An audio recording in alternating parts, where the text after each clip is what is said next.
Salut à tous, c'est Eric de chez Premium Automobile à Cavaillon. Alors aujourd'hui, nous allons parler ensemble des Kuga. Oui, parce qu'aujourd'hui nous avons deux Kuga à la vente chez Ford. Et donc on va regarder ensemble les Kuga donc 2, phase 1 et Kuga 2, phase 2. On a donc deux phases. Le premier qui est ici, c'est donc le Kuga phase 1. Et le second qui est ici, le Kuga phase 2. Alors on va voir ensemble les principales caractéristiques de chacun. Les différences qu'il va y avoir aujourd'hui entre les deux Kuga vont se situer au niveau du capot, au niveau des phares, des anti-brouillards et bien entendu de la calandre. Alors je vous laisse regarder effectivement la calandre du phase 1 que nous connaissons tous puisque c'est un véhicule qui est dans le top 10 des crossovers vendus en France. Et là maintenant on va aller voir le nouveau Kuga, le phase 2 qui aura principalement un changement le design du capot, où on a un côté sportif différent, fait différemment. Vous avez une calandre vraiment typée américaine que l'on retrouve aussi un petit peu sur le Ford Edge, donc vraiment un côté sportif. Vous avez la signature visuelle des feux avec un nouveau système de LED qui est présent. Les anti-brouillards sont aussi dessinés différemment, donc on a vraiment un véhicule qui visuellement est plus imposant et plus dynamique que le premier. Donc ça c'est pour les parties avant. Et je vous invite maintenant à voir les parties arrière.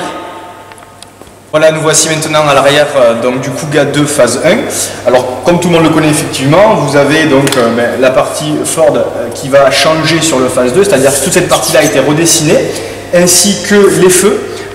Donc là nous sommes sur un Kuga titanium présenté en 120 chevaux diesel, et la partie inférieure également au niveau du pare-choc. Donc si nous dirigeons sur celui que nous avons à côté, donc le phase 2 qui est une version ST-Line, il y a vraiment beaucoup plus de changements puisque la partie ici a été complètement redessinée, et vous avez ici la signature aussi visuelle qui a été retravaillée au niveau des optiques.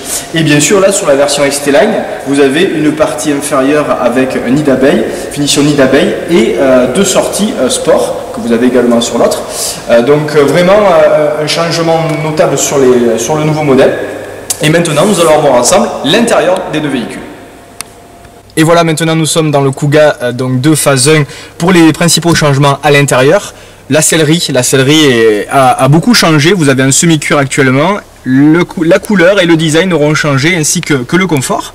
La partie centrale ici, donc là on avait des repose-canettes, maintenant nous avons une grande partie, on va voir ensemble, qui a changé avec un petit filet qui recouvre le tout. La partie aussi GPS, là nous avons le Sync 2, donc la partie navigation tactile 8 pouces, et sur l'autre nous aurons un nouveau système d'exploitation, un peu mieux fini et complètement différent au niveau de l'utilisation. Le volant également, là donc actuellement le volant est comme celui-ci, et vous avez un travail qui a été fait aussi au niveau de la finition entre les couleurs et le design du volant.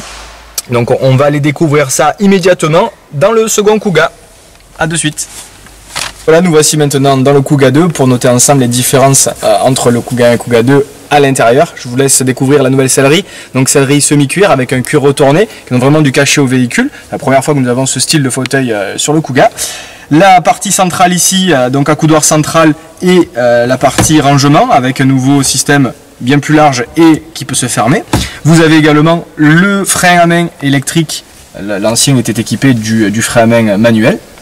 Et la principale caractéristique qui va changer, c'est le GPS. Le GPS est équipé du système Sync 3, qui est complètement différent du précédent, qui est beaucoup plus pratique et surtout plus facile à utiliser dans son aspect tactile. Ensuite, le volant est tout nouveau aussi, il va être là sur cette version-là ST-Line surpiqué, et surtout un nouveau design présenté avec, on perd la partie alu-chromé et on a vraiment un design super sympa pour la partie volant. Voilà, ce sont les principaux changements pour les Kuga. Je vous invite vraiment à venir les découvrir car nous avons des véhicules de direction, des véhicules neufs en stock, des Kuga phase 1 et des Kuga phase 2. Donc on a vraiment le choix pour trouver votre crossover avec des offres de déstockage à ne pas manquer. Je vous remercie pour votre écoute et à bientôt.